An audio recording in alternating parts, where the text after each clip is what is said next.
Hello, and welcome to the Failure Gap, where we like to talk with leaders about navigating the space between agreement and alignment.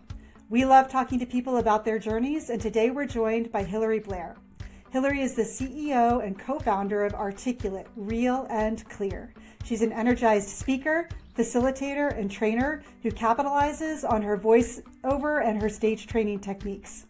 Hilary, welcome to the Failure Gap podcast. Hello, hello.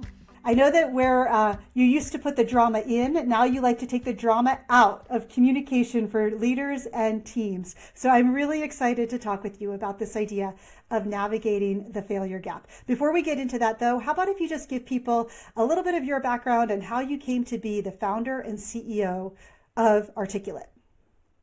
I am an actor. I was a very shy little kid, and there was a children's theater. And I found my home there and the support to share my voice.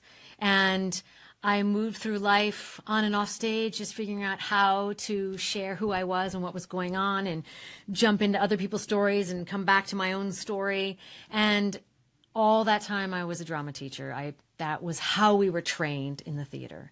And then I got my master's degree in acting, and then I was in a show called Tomato Plant Girl.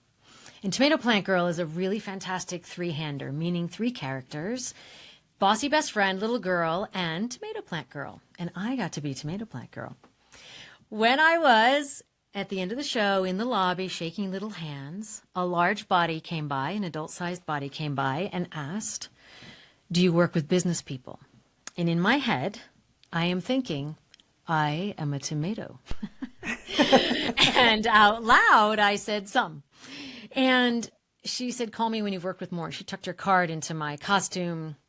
I went back I was working at a theater company at that time, and I went back and people were calling, "Do you work with business people?" "Yes, I do." I learned the do's and don'ts, which are a fascinating thing of how you work differently with actors than you do with business people. 5 months later, I called her. I said, "I've worked with business people."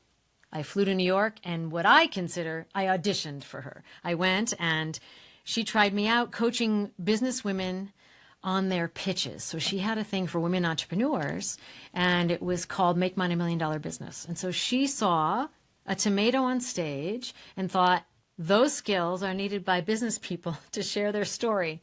And I passed my audition, and I spent the next 7 years crisscrossing the U.S. coaching women entrepreneurs on their pitches. And falling in love with business, getting rid of the chip on my shoulder, which, actors and artists have about business people. And I became fascinated by the stories we tell, the voices we share, the ideas that we're sharing. So I went from a drama teacher, putting drama in, to an undrama, someone taking the drama out, still focused on story and still focused on relationship. And I love that story because that woman, many of us know her as the woman who co-founded Take Our Daughters to Work Day. So she was a visionary who was like, yes, she sees things and makes them happen, or makes them happen for other people, right? I would still be a drama teacher working with, people of all ages to be actors. And instead I'm working with people of all ages to have them connect, but predominantly in the corporate and business world. Well, I love that she saw the potential of the Tomato Plant Girl and plucked you out of that and got you doing the work that you do, because I know how impactful it is for people to really be able to step into this space and take the drama out for their teams and as leaders in their own leadership. So I think that's such a wonderful story. Thank you so much for sharing it. So let's get real for a minute. We all have things where we are in the failure gap. We all, whether it's simple or big, whatever it might be, we have things where we think that would be a really good idea. I agree, I should do that. But we don't necessarily move ourselves into alignment. Is there anything in your life where you feel like you've been in agreement that it would be a great idea to do something, but you haven't gotten yourself quite aligned to doing it? Or something where you have maybe, and maybe it's the same thing. For a while you were in agreement and then it took you time to get to alignment. Anything that comes to mind for you? Yeah, one early on from being a performer, which was, I really thought that I needed to be a dancer. And I love the idea of being a dancer, but I had to realize I was way more in love with the idea of being a dancer than actually being a dancer. And I'm really just someone who moves well. So we jokingly call, and they sometimes say that we need an actor who moves well. What was interesting for me about that gap is there was just this the distance between what I thought a dancer was and what I was much bigger than I realized. And so I carried that forward going, I'm a wannabe dancer and I move well. So I move more athletically than dance wise. And so I'd admire that.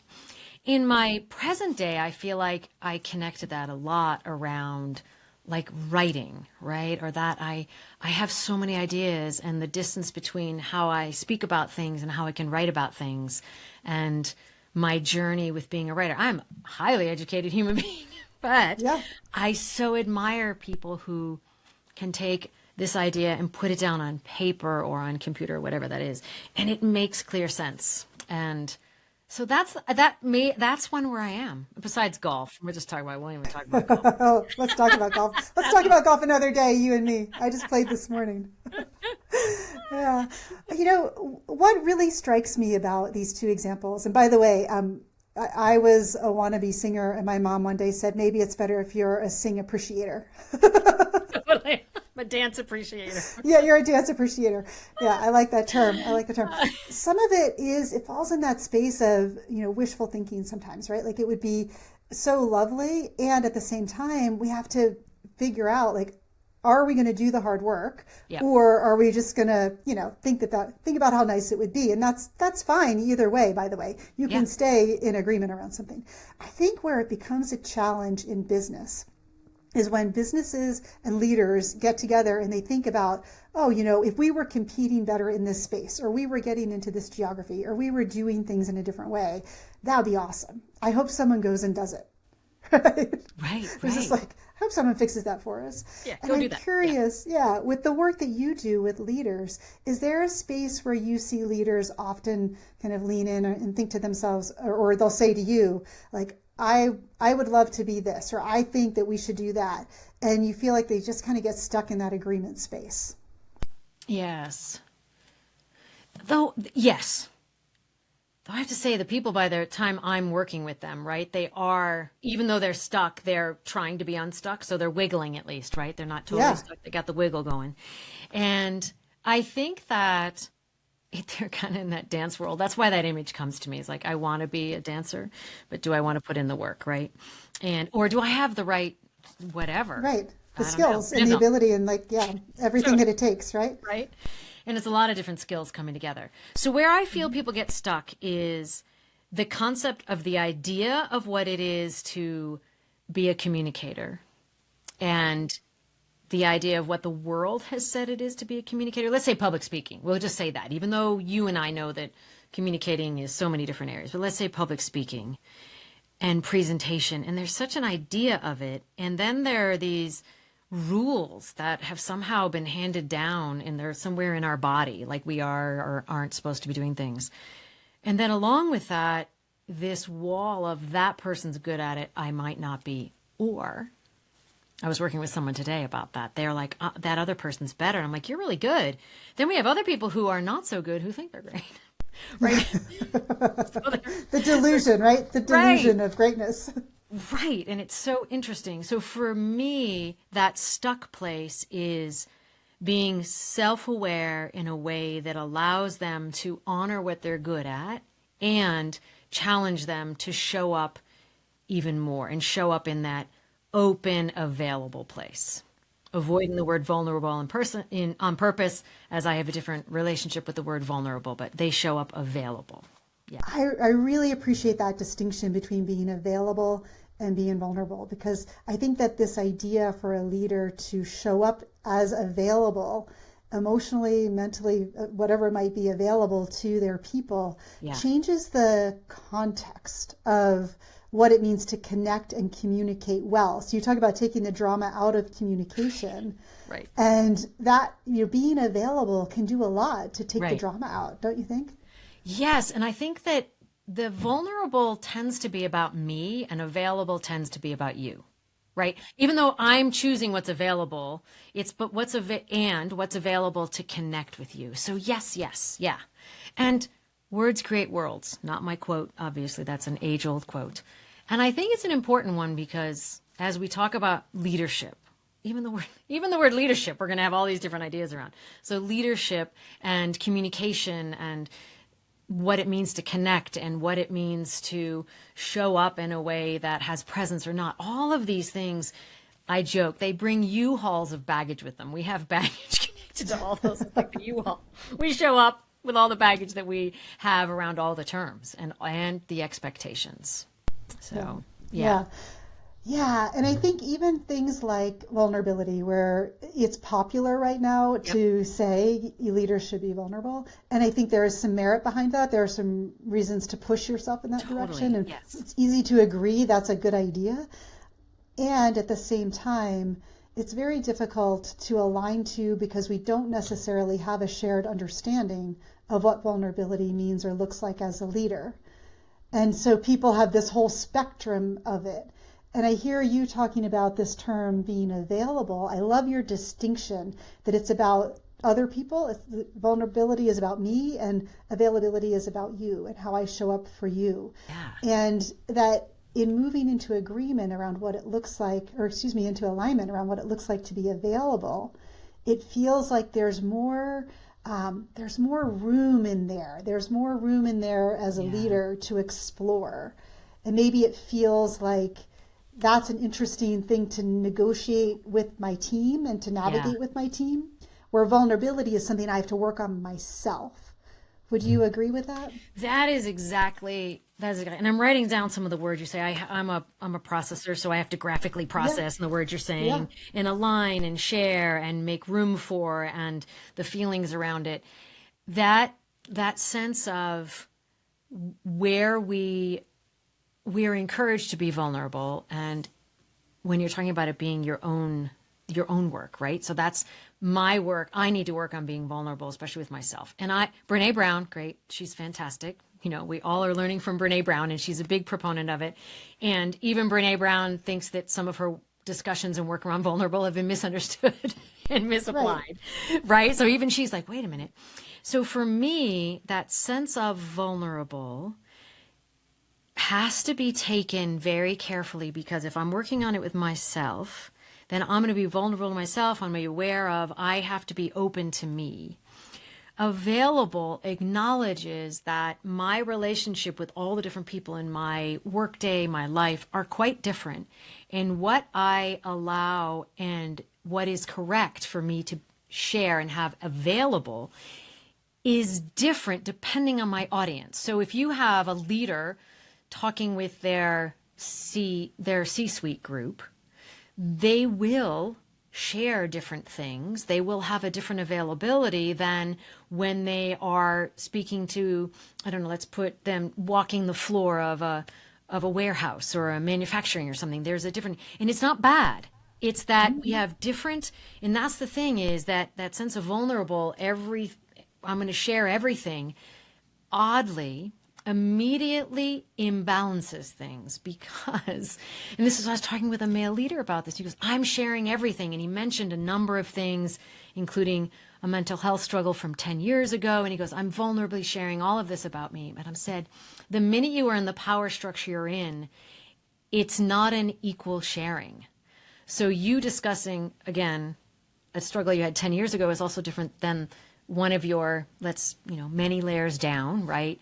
Dealing with it in the moment, either with themselves or someone else. So even though the intent of being vulnerable is to connect, it actually completely exaggerates the disconnect, because now it becomes it seems safe, and it's not necessarily a safe environment. And that idea of creating a safe environment, choosing what's available, is much more in tune with the person you're connecting to. Vulnerable is assuming that we have a level playing field. We don't. I would love to think we do. There's the world we live in and the world we want to live in. So I believe that vulnerable and available, along with walls and boundaries. Boundaries is another way of discussing available. We get to have boundaries. We don't have to share everything. And boundaries are a healthy way for me to decide what part of me I'm bringing to this situation. And I know that's a little controversial, because it's bring your whole self. Yeah. Oh, Hilary, I always say nobody wants me to bring my whole self to work. You really don't. And I'm okay with that. So available and boundaries allow that. Yeah. And I'm realizing I'm like, I don't know about your whole audience. So I'm kind of editing in my head, which you can see on my face. There are things that as two women on a podcast right now, we would talk about if no one else were listening. And that, if we were being vulnerable, right? I don't know what's happening with our bodies. Let's just say that. Let's just allude to that in that way, right? And you and I would be like, oh, I know, right? Yeah. And the minute we have an audience, if it's an audience predominantly of women, we might still decide, okay, that's a vulnerable thing I'm going to share. I'm going to suggest available. The minute we know we have cross age, cross gender, all kinds of things going on, we decide what's available not in a way of hiding, in a way of what's correct to be available for that relationship in that group. And I'm not saying that talking about women's things, I'm worried about offending anyone. It's more that it's an example of that we shift what we talk about and that what's available depending on our audience. And that idea, when I said leaders with their C-suite may speak differently than they do when they go to the manufacturing floor, that concept of that allowing respect to thread through that and what it means to connect, and understanding that the power dynamic of the world has a huge impact on how we show up and how we connect and what we decide is available. You know, what's really coming up for me in this conversation, Hilary, and I love the way that you're putting it, is that in our vernacular at Karrikins Group, a lot about alignment is creating that shared meaning. Great. It's taking the time to understand, what do these big words mean? So when we say it would be a really good idea if leaders were more vulnerable. All right, what does that mean and how does that look? And what is that, how do you really understand that within the very real power structures of the organization? Yes. And I think what you're saying is that potentially a more accessible term to negotiate is this idea of availability. It still needs to be shared meaning still needs to be created around what does it look like to have that spirit of availability in your leadership.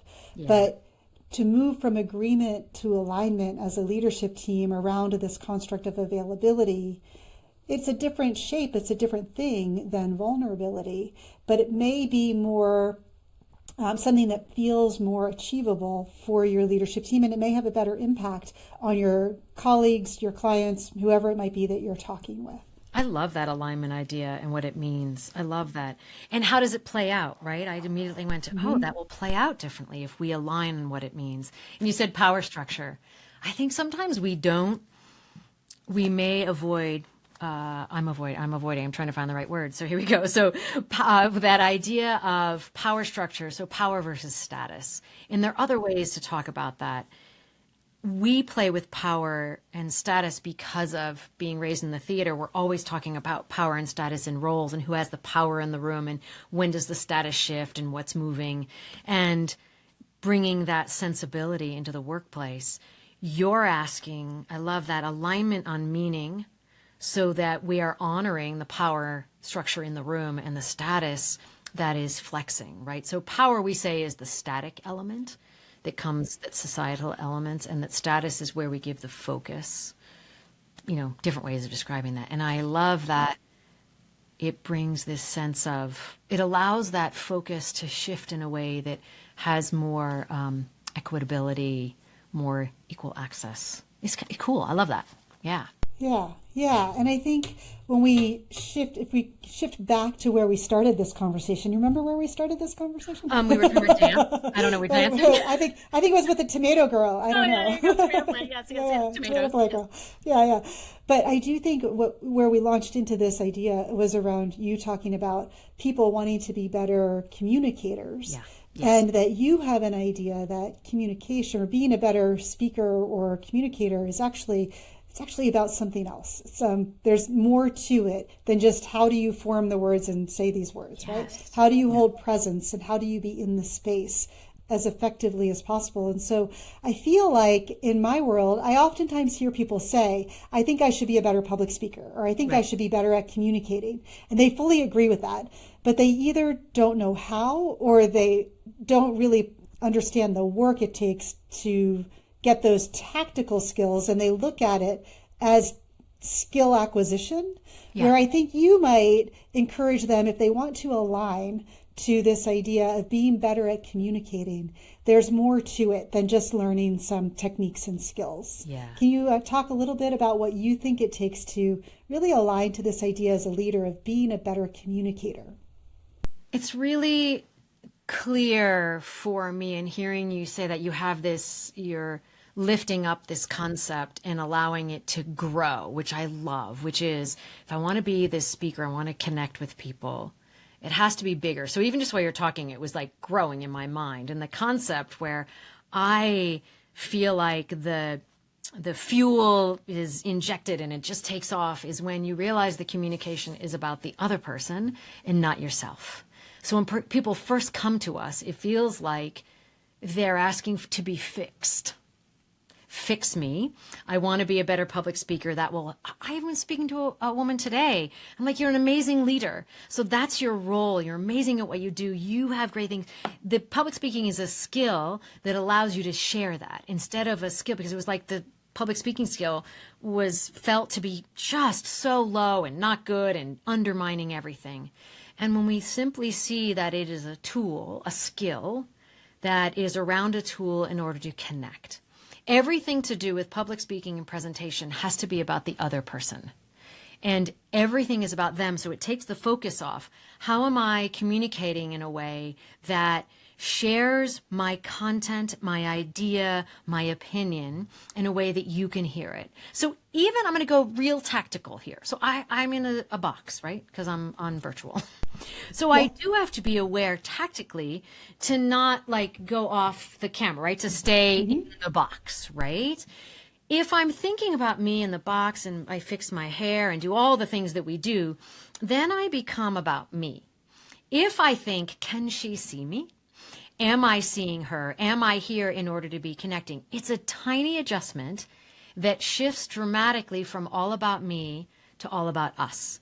So when we think about communication being about relationship, then we get curious, then we listen more effectively, then we are all more open and connected, because then I'm not worried about this. I'm like, wait a minute, what's she saying there? Am I connected? Am I seeing her? It's about us, not me. And that is so freaking hard. It's easy to agree to and hard to align to. But to me, what you're describing is what we would call a mindset shift, right? Yeah. So one of the first things you need to do to move from agreement to alignment around anything is a mindset shift. Yeah. And so how do you move from I just need tactical skills to I need to shift how I show up for the audience, whether it's one other person or 3,000 other people, whatever that looks like. What's the mindset that I have to come into that with? And it's not, do I have the skills, but it's, do I have the intention to connect with that person and to be available, to go back to your earlier term, in a way that creates this dynamic between us where great things can happen. Yeah, I'm going to share, and then people will start listening to me differently, or they've already thought this. So I am a fast speaker. Not shocking to anyone who's listening. And I'm a fast speaker. I have fast articulators. Some people run fast. I have fast articulators, which is part of the reason that I can put a lot of content into a small space for voiceovers. So I do a lot of voiceovers.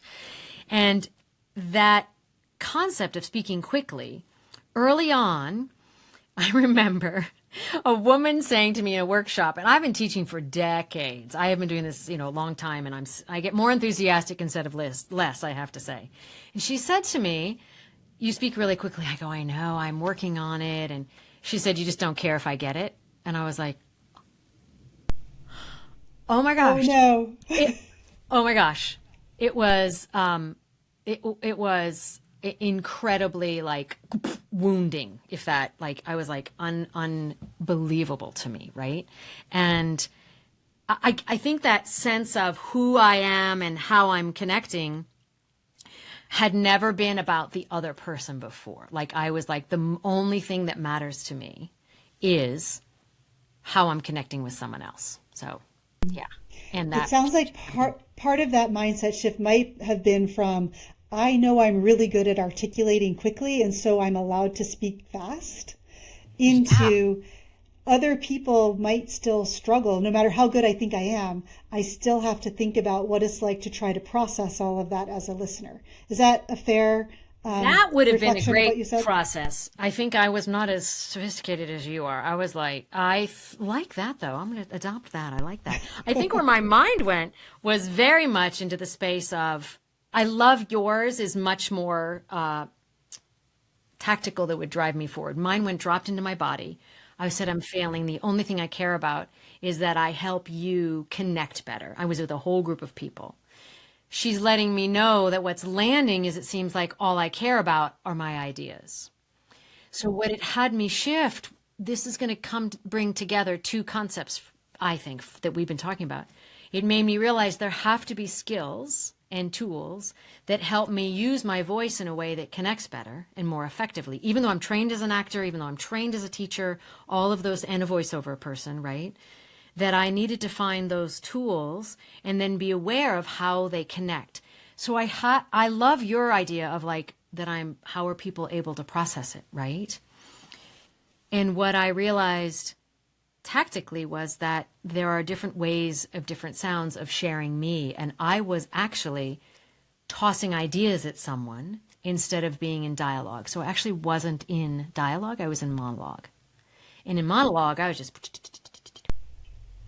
And she was saying, I'm here. Yeah, she called you on it, right? She totally did. And I don't think she meant it to land is the way that Yeah. it landed for me, but it did. And then I realized, so what it gets back to the idea of when I work with people on tools, so now I'm very aware of vowels and I'm very aware of micro pauses. So vowels and micro pauses are the way that we're able to connect more effectively with people because of the thought chunks that we connect with. When I know that I have those tools and I'm using that tool to be in relationship, to be in dialogue with you, versus in my head, it's also connecting with my whole body and not just being in my head and tossing ideas at you. That I think is so powerful. And I hope that people listening are just thinking about it for themselves and how they might sometimes show up. And I'll go back to the framing of agreement to alignment, not to stay obsessed with it. But I think we all agree that we would love to, brainstorm with our colleagues or have the opportunity to collaborate in different ways. And yet we show up in the space and we throw ideas at people instead of constructing ideas with people. And I think if you want to move into alignment around these ideals of collaboration or ideation or innovation, then that's a really powerful mindset shift to adopt. It's not about throwing ideas at people, but creating them with people. And I think that fundamentally changes the dynamic. It changes the space that you've created to be able to engage with colleagues in a really productive and generative way. And so I love that you're tapping into that, the power that our intention has to shape the space that we're in when we're in dialogue with another person. You bring me right to this world that we share, right? This is why the ideas of working with teams and individuals, that sense of coming to a collaborative space, a co-creative space. I have realized that with the communication and the presence work that we've done, and we've been coaching people and doing deep dives on how do we connect, how do you show up, how do you be present as a leader, how do you actually be available so that you're in a dialogue with someone and bravely and availably, I don't think that's a word, but you know what I mean, showing up for other people, which has brought me to the land for what we're doing because of a client that we are in the land of friction, of fruitful friction. So for you and I, the work that we're doing, that sense that when we are available to each other, we can have friction, which brings traction, which moves ideas forward.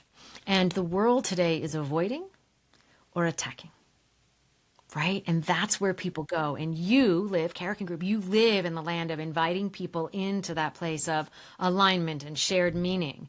And we are all about what are the tools?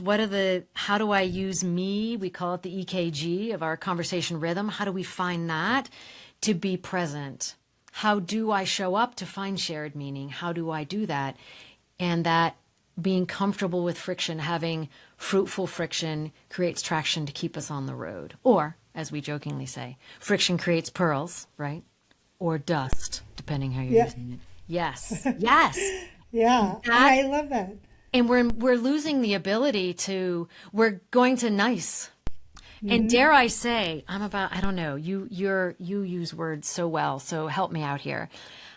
I feel there's a huge difference between people being asked to be civil and people asked to be engaged in civil discourse.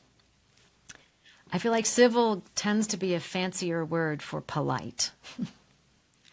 And civil discourse is the invitation to be in dialogue and relationship. Friction. Fruitful friction. I think that's a really nice way to describe that, Hilary, and I really like your term of fruitful friction, right? How do we have friction that bears fruit for us in the problem-solving space or the innovation space or the opportunity space as colleagues as we move forward, instead of either being too nice and polite and not actually speaking our truth, yes, or being abrasive and rude and shutting down the conversation by, the negative energy that we bring in. So this idea of finding that dynamic of fruitful friction, I think, is a way of getting to better outcomes for businesses. And I think that the concept of civil discourse is a great way to think about that. And I think that the concept of psychological safety, of creating a safer space, we need those elements because right now it feels safer to go behind a wall and say everything's okay. I'm fine. We're appeasing or avoiding, right? Lots of A's here, right?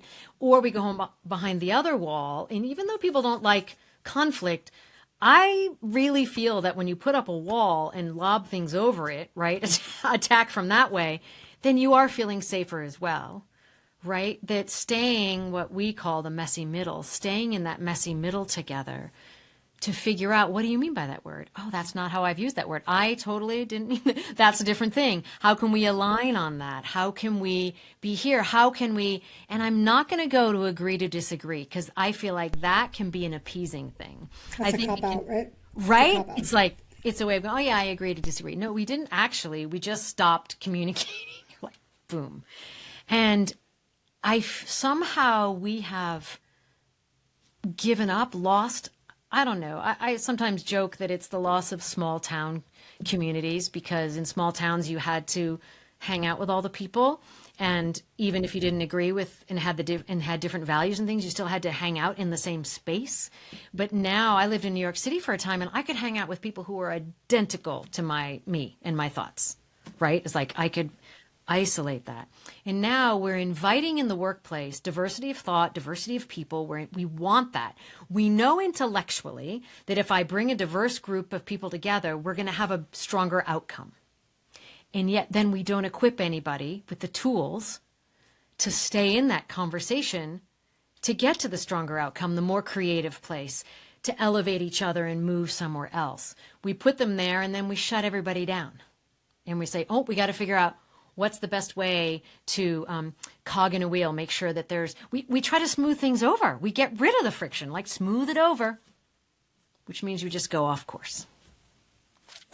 I think people are not adept always at navigating those spaces. And I wonder what your thinking is as you take the drama out. Right. Right. That's one of the things that you do, is help teams to navigate that messy middle. How do you navigate, co-constructing the rules of the road for this team when it comes to communication?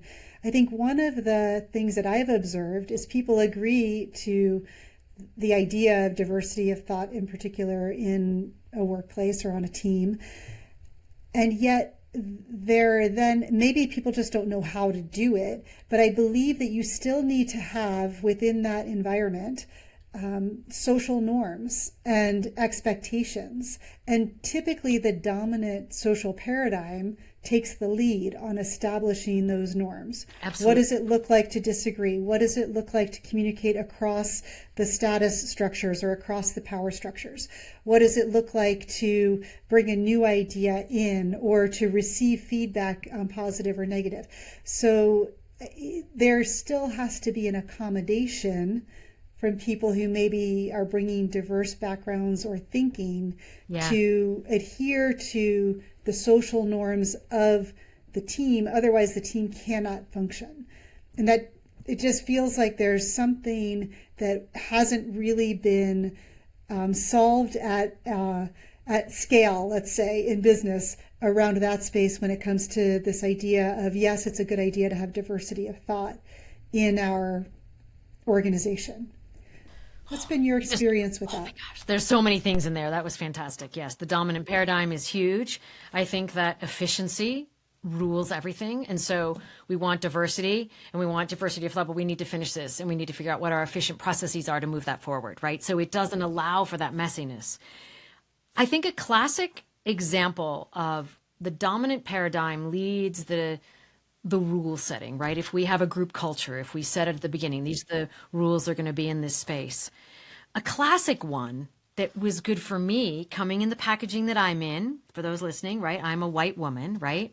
And for me to understand what it meant when I first heard, so bear with me, folks, because you're going to see me go on a journey here. So I was like, oh yeah, why wouldn't we all want to calm down and have a conversation? Now, I've learned, right, how that is just a really horrifically frightening term that is a dominant paradigm, that how we all show up in different ways, that if we tell people to calm down, it doesn't even work with 5-year-olds. Why do we think it's going to work with, right? And it was such an eye-opening experience for me to realize how open-minded it was, how not, it's like, why wouldn't we all? I'm like, because we all show up different and we present differently. And culturally, experience-wise, there's a power dynamic happening. And I was like, that it was such a fabulous, like mind-blowing experience for me to understand that the term calm down, or not even calm down, but the idea of coming to something calmly already disavows and devalues the diversity in the space. So I just thought that was like, oh, this is so awesome. So how do we deal with that friction? How do we come together and truly hear the different voices in a space in making sure that we're creating something that works for each person, and not only in the moment, but in the moment to come, because we're evolving and we need different things in the moment to come. So the other thing I've noticed that happens with groups is they establish a group culture, and then it doesn't shift and grow with a group that's already moved to a new place. So how do we create a space with alignment, with shared meaning, with the friction and that messiness, where we create it safe enough?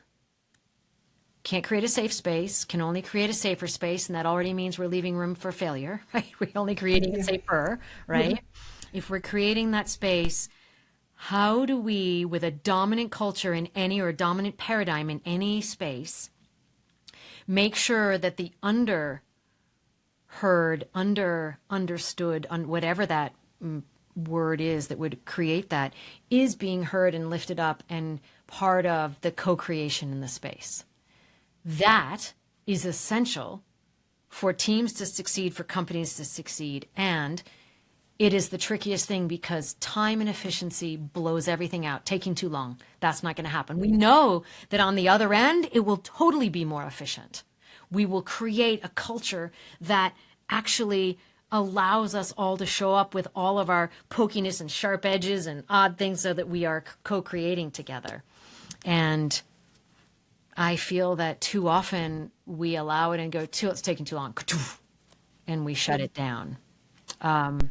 So one of the things that we talk about is group dynamics and making the invisible visible, taking the time to notice and name those dynamics when they happen, and be able to have the language to speak about them in a different way, so that you can interrupt the patterns. So we talk about pattern interruption, right? Right. So moving into alignment often means interrupting patterns, especially on a team, so that you can just nudge in a different direction. And so we've talked a little bit about mindset shifts. I think now we're talking about group dynamic shifts and how the group as a whole needs to, if you want a whole group to align to something like a new strategy or a new way of working or new goals or aspirations, whatever it might be, then you do have to find the space to identify and name the group dynamics that maybe are fueling efficiency, but are holding back the whole team from contributing and being able to be aligned to the shared goals. And that system energy, right? There are some discussions of teams as systems and letting the system speak. And how do we make sure that we create the activities, the dialogues that allow the system to speak? And there are many formats and formulas and things to allow that to come to the surface if we're allowing ourselves to be aware of it. You mentioned that the patterns show up in disrupting the patterns. There's a habit connection to that, right? And there's a sense of, so I love, because you go group dynamic, right? And I go, so like, how's the individual in there, right? And so that sense of, I create habits to succeed, not sabotage myself. That's one of our classic tenets, is so to first have grace for ourselves and others, but that sense of mostly for ourselves, right? It's like, I have a habit. It's no longer serving me. Am I brave enough and aware enough to figure out, to put it in the tool chest, not get rid of it? Because that's a lot of what we do with habits, is we slam ourselves. Oh, it's a bad habit. No, it's a habit that no longer serves us. It's a very different attitude. So if patterns are showing up, the patterns in a group are showing up because they served. They didn't show up because they were of no service. They worked at one moment. So if we're now looking at patterns and going, is that pattern serving us any longer? Or is it only serving a few people in the group? How do we make sure that we adapt to and adopt new patterns for a new group? And I think that systems idea is super important. And I just think there's a lot of self-awareness around my voice, the words I choose. Words create worlds, the sense of my nonverbals. I mean, I'm driving some people crazy just by the way I'm communicating here, I'm sure, right? And the ideas of what's right and what can work. And then that sense of, am I connecting with my head, my heart, my instinct, right? And then what's guiding me? And that heightened, that powerful self-awareness. And I quote this all the time. When I worked with a leader who said, I'm self-aware enough to know I'm not self-aware enough. He was the most amazing leader that I have run into, right? And that's wisdom. Yeah, I love that idea that you can tap into that if you're willing. And I would suggest to go back to that leader who you just quoted.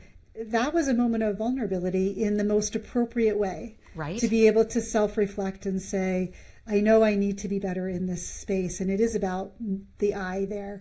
Right. And at the same time, part of how you turn the corner on that is by becoming more available as a leader and more dialed into that. So I love the intersection of those concepts in that example, because they aren't, it's not one or the other. You have to do a little bit of work in both of those spaces, right. Availability and vulnerability, but being really conscientious about the distinction, I think, is very helpful for people, especially as you work to move from agreement that things are a good idea into alignment. Although I suspect, Hilary, that all of the self-awareness and mindset shifts and group dynamics and everything else that we're talking about, I don't know that any of them would necessarily have helped you become a dancer.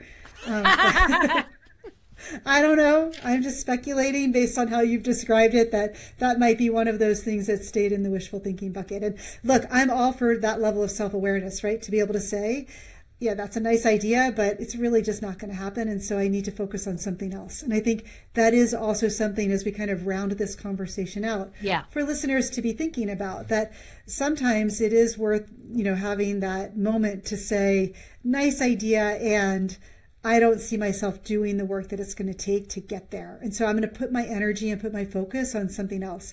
And Hilary, by you putting your energy and your focus on something else, you were brilliant as the tomato plant girl or whatever that was. Yeah. You got plucked out of that moment and into the opportunity to bring the incredible skills of things like voiceover and stage presence, stage techniques into the business world in such an incredibly effective way through Articulate. So I just think that's such an amazing journey. And you've shared with us some great insights about what it takes to get yourself and your team into alignment around how do we move forward together. If you were going to give our listeners just, top 2, 3, 4 things to be paying attention to or to think about, what would those be?